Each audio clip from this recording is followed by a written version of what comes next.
When a mysterious audit triggers a global chain reaction, the world watches in terror as an ancient compliance mechanism awakens beneath the earth.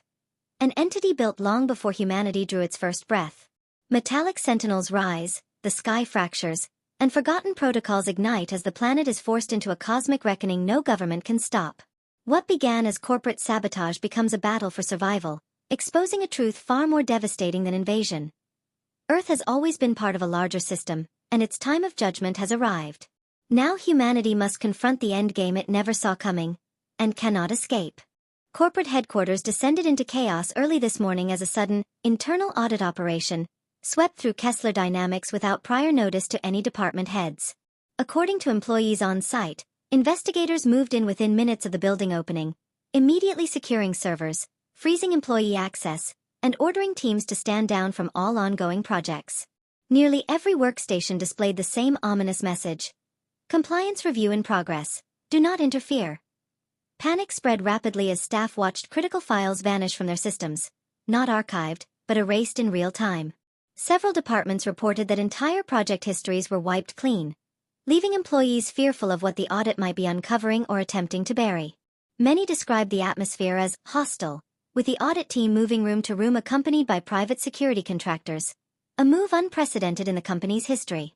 Among those immediately affected was Evan Hale, the company's senior compliance architect, who was abruptly locked out of his own frameworks. According to sources close to Hale, he became suspicious the moment he saw the audit parameters. The protocols being used were not part of any legitimate internal review structure. Some weren't even documented. It wasn't an audit, one colleague whispered. It was a takedown. Hale reportedly attempted to contact executive leadership for clarification but received no response. Instead, he observed investigators accessing his private compliance vault, a secured environment only he and top executives had authorization to enter. Witnesses claim Hale stepped back, refusing to challenge the audit directly, realizing any move he made could be used against him. He understood instantly, said one analyst. This wasn't about the company. This was about him. As the operation continued, employees were ordered into conference rooms, questioned individually, and warned not to discuss the audit under threat of disciplinary action. Several staff members described the tone of the interrogations as accusatory, suggesting the audit team already had a narrative prepared. Strangely, many of the questions centered around Hale's recent activities, including his access logs, communication history, and the internal systems he managed. By midday, the building was on virtual lockdown. Hale remained seated at his disabled terminal, the only screen still showing the incomplete compliance map he had been analyzing just moments before the sweep. Sources say he recognized a pattern, a series of falsified triggers deliberately crafted to implicate him. And as investigators closed in around his department, Hale knew the truth. This audit wasn't catching a mistake. It was activating a trap. Tension inside Kessler Dynamics escalated as the audit teams tightened their movement throughout the building. What began as a surprise sweep had transformed into a coordinated hunt, and employees could feel the shift in the air. The focus was no longer broad. It was narrowing, tightening, and circling around one name with surgical precision. Evan Hale. Inside the compliance division, Evan sat motionless before his frozen terminal, replaying the last image he saw on the system before the lockout. A faint pattern flickered across the compliance map like a ghost, subtle, deliberate, and far too structured to be a random glitch. Someone wanted him to see it. Or someone slipped by mistake. Unable to access his tools, Evan resorted to an offline diagnostic device he kept for emergencies. As he cross-checked fragments of the pattern, the truth began to surface. The audit wasn't uncovering violations. It was generating them, each falsified trigger timed perfectly to flag Evan's credentials as the source of multiple breaches. A sudden commotion outside his office pulled his attention.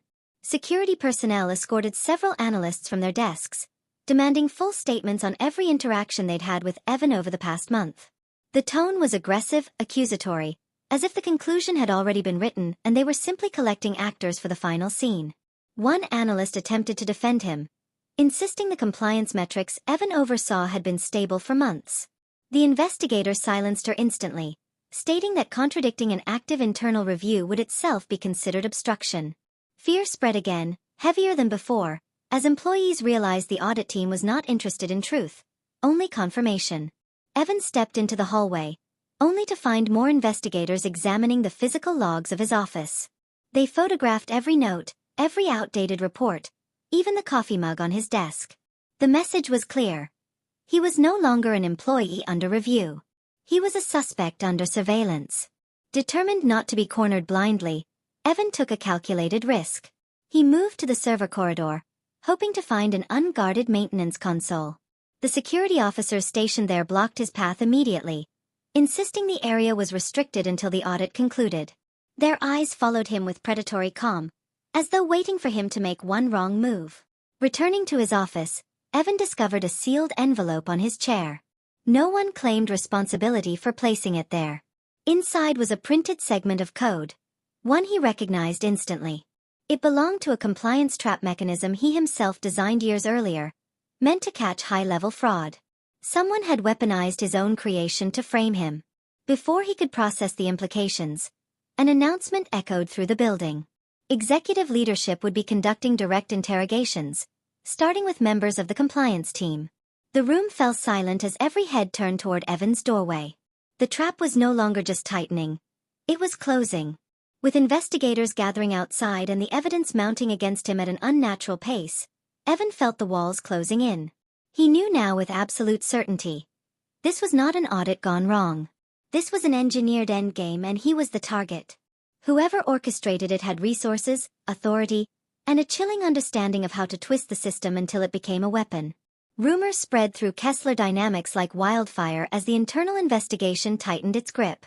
The corridors buzzed with hushed speculation, every whisper carrying a fragment of fear, suspicion, or disbelief. Employees no longer moved with purpose. They drifted cautiously, as if every step might trigger the next stage of the audit's silent purge.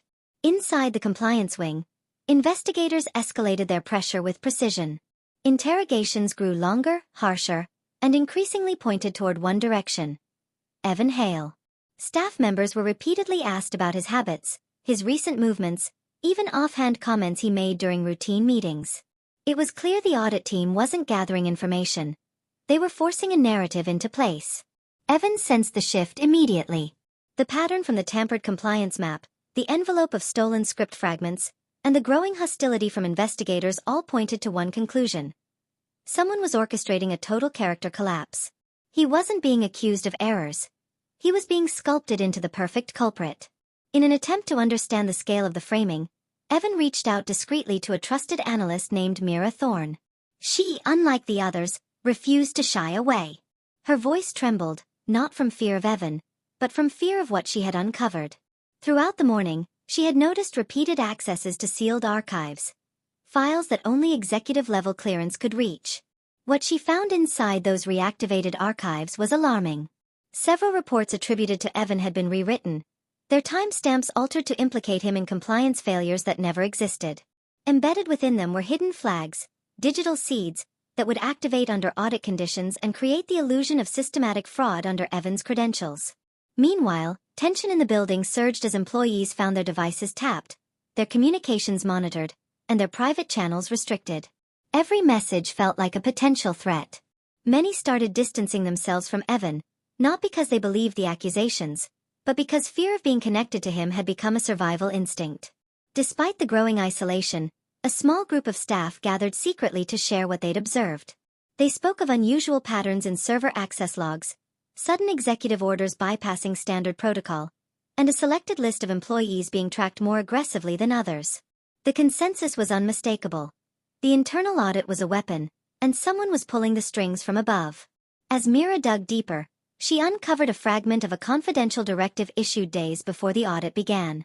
It referenced a priority containment target within the compliance division, an alarming phrase the company had never used in its operational language. The target was unnamed, but every clue pointed the same way. The directive had been written for Evan. Back in his office, Evan watched two investigators position themselves outside his door, communicating rapidly through encrypted devices. Their presence no longer felt procedural.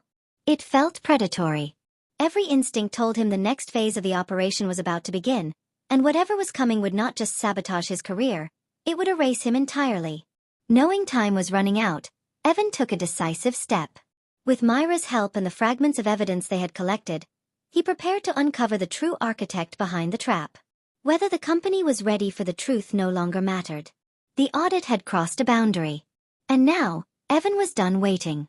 The atmosphere inside Kessler Dynamics shifted from tense to suffocating as the internal investigation intensified. Employees who once whispered now barely dared to breathe, knowing every move in the building was being watched. The audit teams no longer concealed their true intent. Their patrols grew sharper, faster, and unmistakably directed toward isolating Evan Hale. The walls were clearly closing in. Mira Thorne moved through the corridors like a shadow, carrying the fragments of evidence she had uncovered.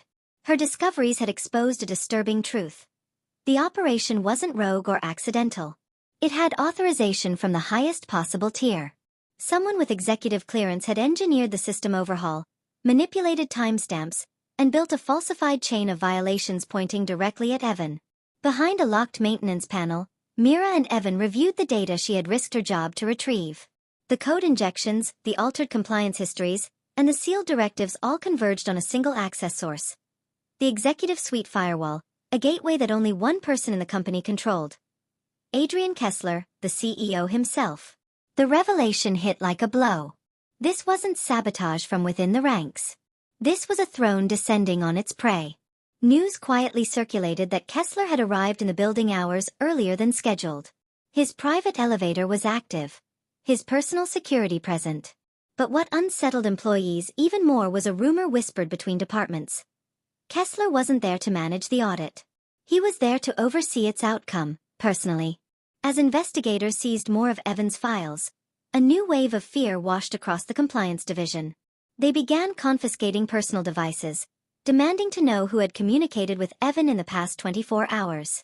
Mira narrowly avoided capture by slipping into a restricted stairwell as security advanced through her floor. It was no longer a corporate probe. It was a manhunt. Evan recognized the urgency. If Kessler truly orchestrated the trap, then the next logical step would be silencing anyone who could expose the truth. That meant Mira. That meant the small handful of staff who had questioned inconsistencies. And it meant Evan himself. His name wasn't being destroyed. It was being eliminated from the system. Inside the executive tower, several employees reported seeing Kessler meeting with the head of the audit task force. The conversation was brief and tense, marked by sharp gestures and curt orders. Witnesses claimed he didn't ask for updates. He issued directives. Whatever happened next would not be procedural. It would be decisive. As Mira continued digging through the executive logs, she found something even more alarming. Weeks before the audit, Kessler had approved a concealed project titled Operation Integrity Reset. The plan outlined a scenario in which a single employee would be designated as the source of major systemic corruption, enabling the company to purge records, redirect regulatory investigations, and restructure without outside scrutiny. Evan had unknowingly stepped directly into that role. Back in his office, Evan watched as the last layer of pretense slipped away. Security began installing monitoring modules on the walls, while investigators stationed themselves openly around his workspace. Their posture wasn't investigative. It was final. The trap had been set, the stage constructed, and the final accusation was being prepared. For the first time since the audit began, Evan felt a cold clarity settle in. If the CEO himself had orchestrated the collapse of his reputation, then the battle was no longer about defending his innocence. It was about exposing the empire built on fear and manipulation. The tower above him wasn't just corrupt, it was rotting from the top down. And now, Evan had no choice but to fight back. The audit teams tightened their formation around the compliance division as the building's energy shifted from controlled chaos to something far more ominous. The presence of Adrian Kessler in the executive tower had transformed the entire investigation into a high-stakes purge. Employees walked with their heads down, afraid their expressions alone might be misinterpreted as resistance. The operation had momentum now, and anything in its path was swept aside. Inside a dimly lit storage room far from surveillance cameras, Evan and Mira laid out the evidence that linked the sabotage directly to the CEO. The data told a chilling story. Months of quiet alterations, stealth injections, and rerouted oversight chains designed to create a single narrative. Evan Hale as the architect of a catastrophic compliance breach. Every file was a trap. Every timestamp, a blade sharpened just for him. Realizing that proving the truth internally was impossible, Evan activated a plan he had once sworn never to use. Years earlier, he had created a hidden script meant to serve as a last resort audit safeguard. An independent compliance watchdog that could expose fraud even at the highest level. He had built it for the company. Now, he would turn it against the company's most powerful man. Myra's hands trembled as she connected the encrypted module to an isolated console. The script wasn't designed to be subtle. Once triggered, it would trace every executive action, cross-compare decades of regulatory filings, and broadcast anomalies to global oversight networks. It was both a shield and a weapon, and once unleashed, it could not be recalled. Outside, the building fell into an unnatural rhythm. Security teams began sweeping floors in a synchronized pattern, searching for specific employees. Doors were locked behind them. Access panels sealed. The company no longer felt like a workplace. It felt like a contained zone preparing for a purge. And every movement pointed toward closing in on Evan. As Evan initiated the first stage of the counter-strike protocol, a sudden alarm cut through the hallway. Investigators were approaching the storage wing. Their voices echoed sharply, calling out orders for all unauthorized personnel to step out immediately. Someone had discovered the breach. The window of opportunity was collapsing. Mira urged Evan to continue, her voice barely steady. The script needed only seconds, but seconds were now a luxury. Evan's eyes scanned the loading bar as it crawled forward at a torturing pace. Any disruption, any loss of power, any forced shutdown, would corrupt the data and destroy their only chance of revealing the truth. The door handle rattled violently. Investigators were just outside. Evan secured the module, shielding it behind a panel as Mira blocked the entrance with filing crates, buying precious moments with whatever resistance she could offer. The tension felt suffocating, the air heavy with the weight of a decision that could either expose the conspiracy or end everything. Then, as the investigators forced their way in, the screen on the console flashed with a single message: "Protocol complete, transmission in progress." The trap Kessler had built was no longer one-sided. It had been turned. And the truth, encrypted and unstoppable, was already moving beyond the walls of Kessler Dynamics. With alarms rising across the floor and security converging on their location, Evan and Mira exchanged a single look. They had finally fought back. Now they would have to survive long enough to witness the fallout. Panic rippled through the upper floors of Kessler Dynamics as alerts began flashing across restricted terminals. The counter-strike protocol Evan triggered had already disrupted several executive systems, causing unauthorized data transmissions to external regulatory nodes. For the first time since the audit began, confusion spread among the investigators. They had expected a cornered suspect. What they encountered instead was a breach they couldn't control. Security forces stormed the storage wing, but Evan and Mira had vanished moments before they arrived. Witnesses reported seeing the two slipping into a maintenance elevator normally reserved for after-hours repairs. The elevator's access had been forcefully overridden, suggesting Evan had knowledge of pathways in the building even the audit team had overlooked. Inside the executive tower, tension escalated as Adrian Kessler received the first report confirming that classified audit data was leaving the building. His composure cracked for the first time. He demanded immediate containment, ordering all digital channels severed and all non-essential personnel detained. The atmosphere shifted sharply. This was no longer an investigation. It was a crisis. As investigators restructured their perimeter, several employees noticed something unnerving. Certain executives, those closest to Kessler, began withdrawing into private rooms, communicating through devices not tied to the corporate network. Their urgency betrayed a deeper truth. They knew the counterstrike had exposed more than just the audit.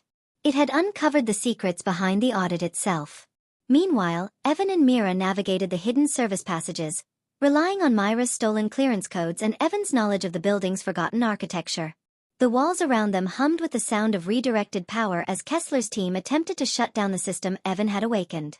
Every step felt like running through the veins of a collapsing organism. Word spread among the staff that Mira Thorne had been marked for immediate detainment. Employees whispered that she had become a liability, a witness whose knowledge could unravel everything the audit team had constructed. Her name circulated across confiscation lists, and security checkpoints began showing her photo alongside Evan's. The manhunt had doubled.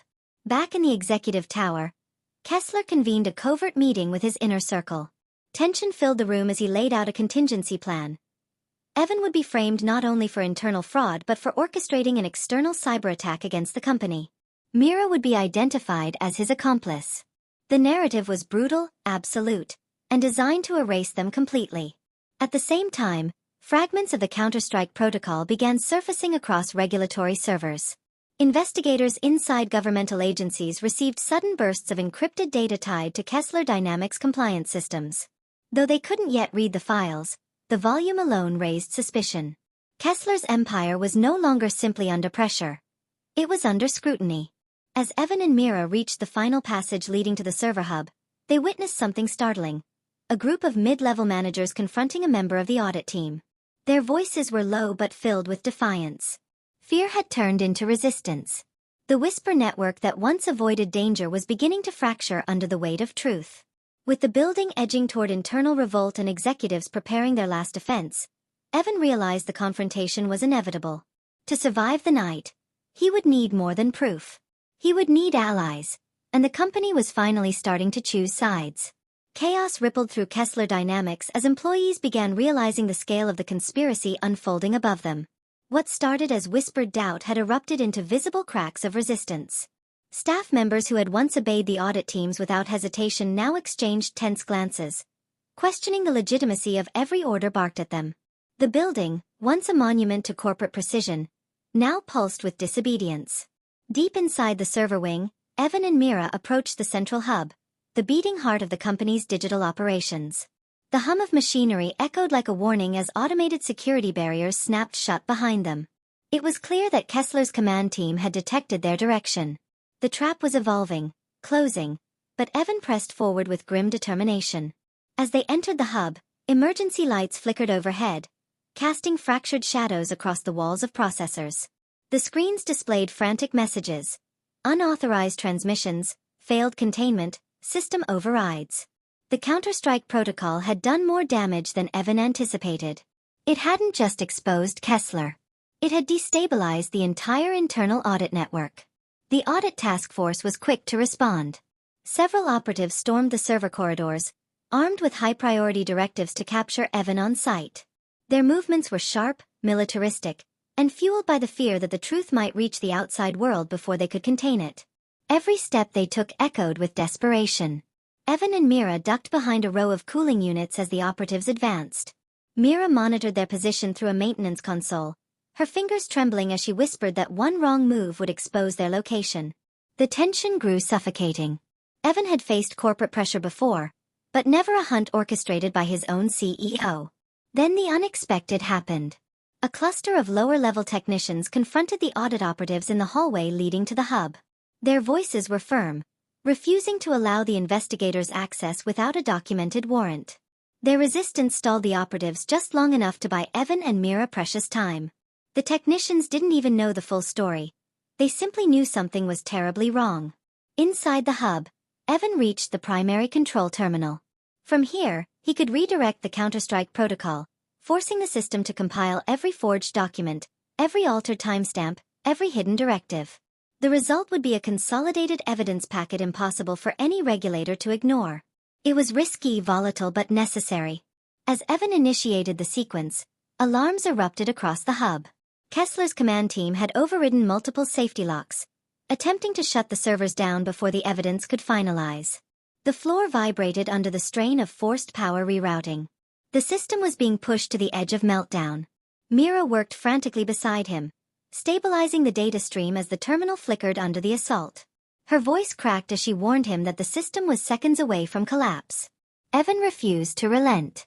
If they failed now, Kessler's narrative would be sealed, and the truth would vanish into the company's deepest vaults. With a final surge, the primary screen flared bright, then displayed the message Evan had been fighting for since the first moment the audit began. Evidence consolidated. External channels ready. The core had not only survived, the truth was poised to escape. But before Evan or Mira could breathe, the heavy doors behind them slid open. Silhouettes filled the entrance, armed, silent, and advancing with finality. The audit operatives had arrived. And this time, they were out of patience. The tension that had been building in the previous report now surged into full force as the night grew colder. The witnesses who had initially spoken with trembling voices returned with new claims, insisting that the strange lights in the sky had changed direction, as if responding to movements on the ground. Their accounts deepened the mystery, amplifying fears that the situation was rapidly escalating beyond anything authorities had anticipated.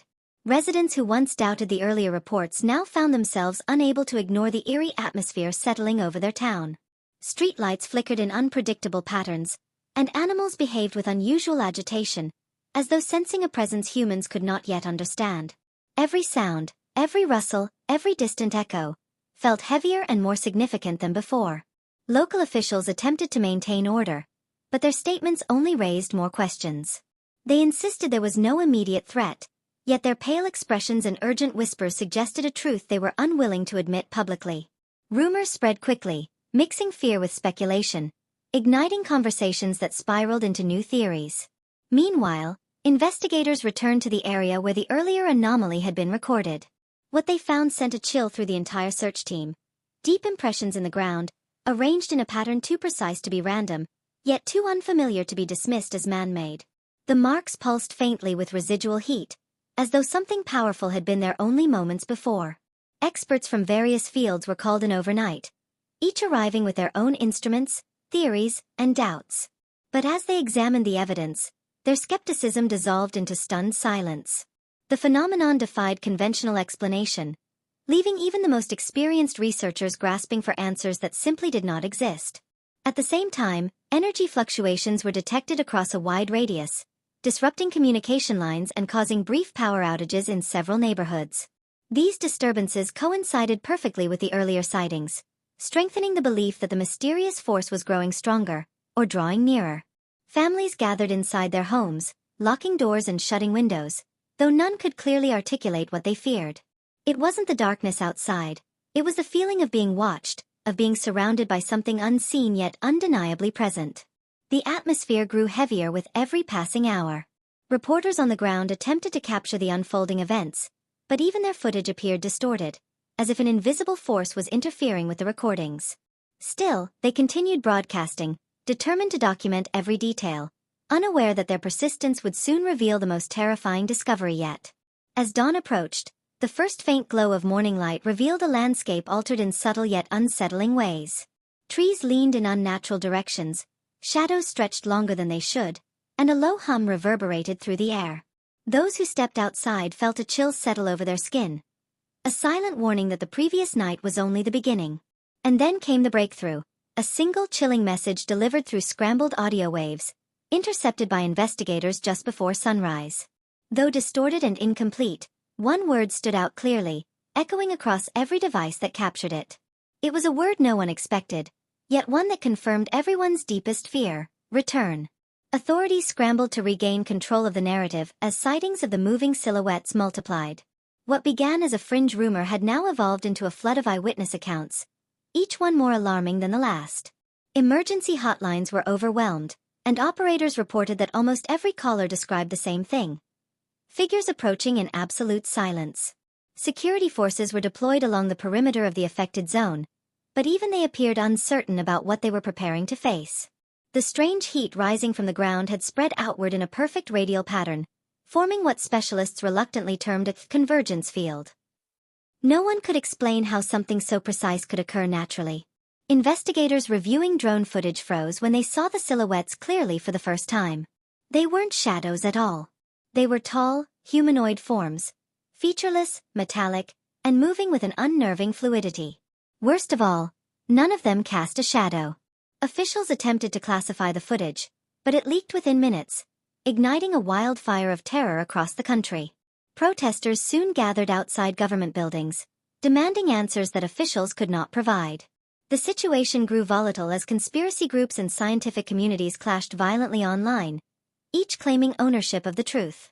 All the while, the figures continued moving toward the convergence field, utterly indifferent to the chaos they had sparked.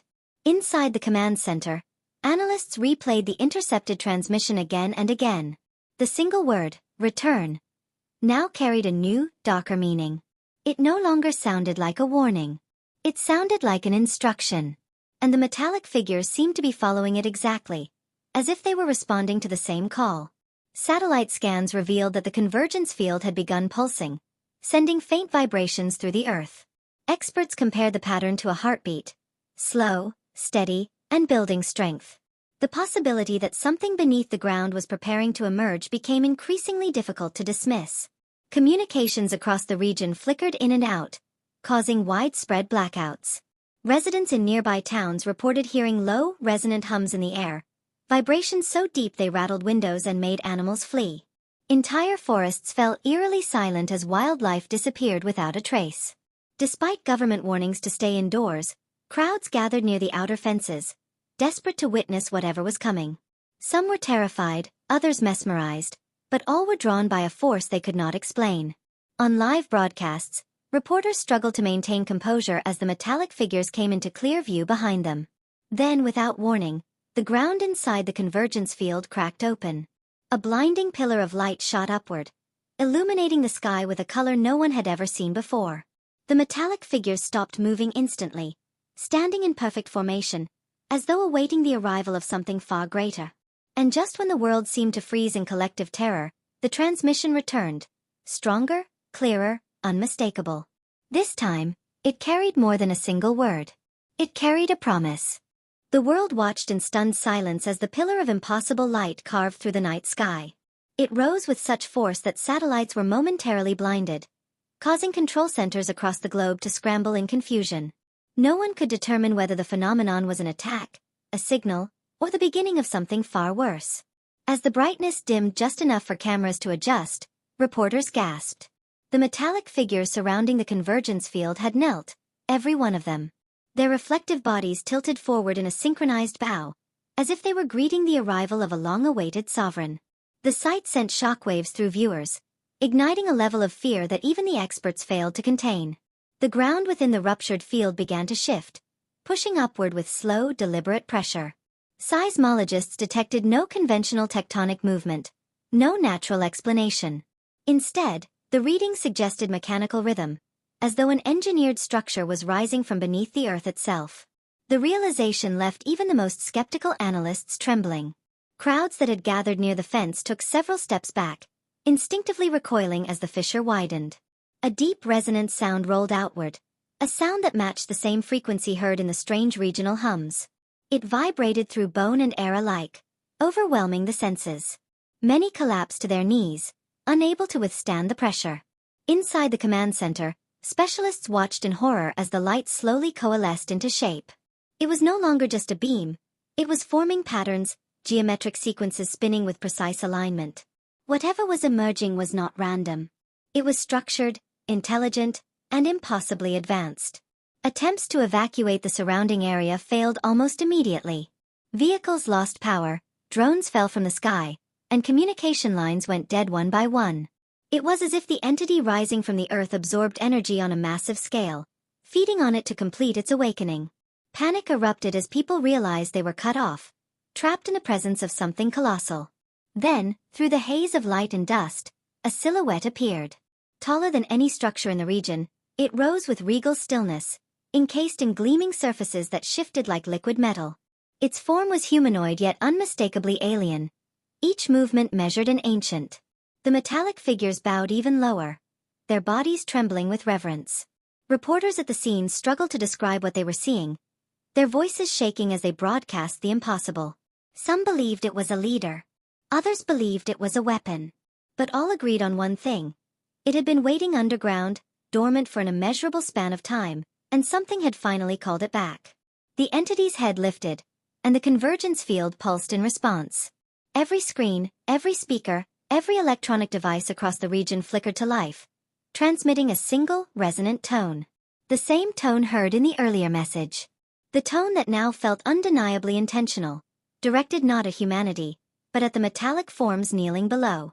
And then the voice returned, no longer distorted, but clear and commanding, resonating through machines and air as the world listened in paralyzed terror. This time, the message was longer. And its meaning would change everything. The entity's voice resonated across every device with a clarity that felt almost surgical, slicing through the chaos and gripping every listener with an instinctive sense of danger. The words that followed were unlike anything deciphered before. Layered tones, harmonic pulses, and a cadence that felt less like speech and more like a directive issued across dimensions. Analysts tried desperately to decode it, but even without translation, the threat embedded within it was unmistakable. As the final note of the message faded, the metallic figures surrounding the convergence field rose to their feet in perfect unison. Their bodies pulsed with a new glow, synchronized with the rhythms emitted by the towering entity. Scientists watching the footage froze at the realization. They were being updated, reprogrammed, activated for a purpose that humanity could not yet grasp.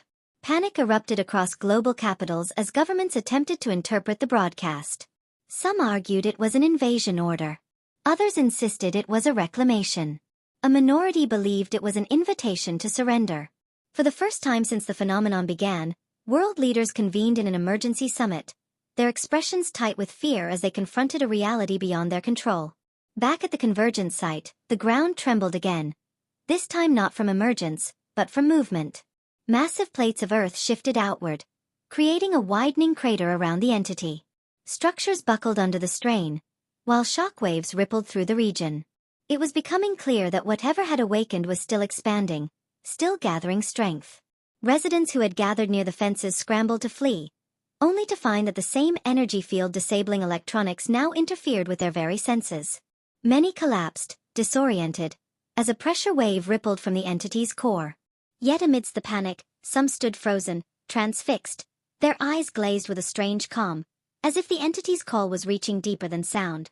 In the command center, analysts detected a secondary transmission hidden beneath the audible frequencies. This signal wasn't directed at the metallic figures. It was directed outward, radiating far beyond Earth's atmosphere. The implication hit the room like a physical blow. The entity wasn't just awakening. It was calling something. Military units on site attempted to brace for engagement, forming defensive lines along the perimeter. But when they opened fire on the metallic forms, their weapons malfunctioned mid-operation. Rifles jammed. Artillery systems powered down.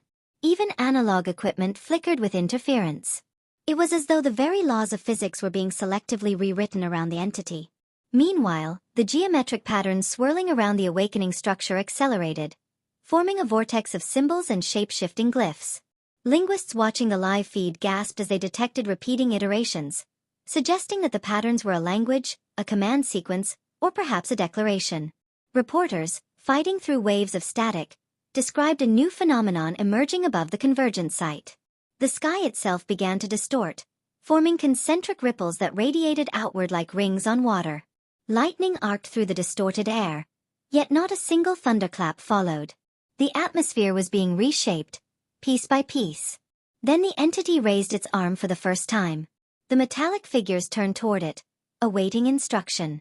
Every camera, every sensor, every device still functioning locked onto the movement. And in that suspended moment, the world realized that the previous message had not been a warning, but a prelude. What followed would decide whether humanity still had time to act, or whether it was already too late. In the end, the truth behind the convergence shattered every illusion humanity once held about its place in the universe. The entity that rose from beneath the earth was not an invader, but the awakening of an ancient compliance mechanism. One designed long before civilization existed, waiting for the moment the world's corruption, secrecy, and engineered betrayals reached a threshold that triggered its return. As metallic sentinels activated, the sky tore open, and the forgotten architect of cosmic order reclaimed its dominion. Billions watched in awe and terror as Earth systems, political, corporate, and human, were dismantled with cold precision. And while cities trembled and power structures collapsed, a single realization echoed across the planet. The Endgame had never been a battle between nations or corporations, but a reckoning written into the fabric of the world itself. One that no one, not even those who thought they controlled the trap, could escape.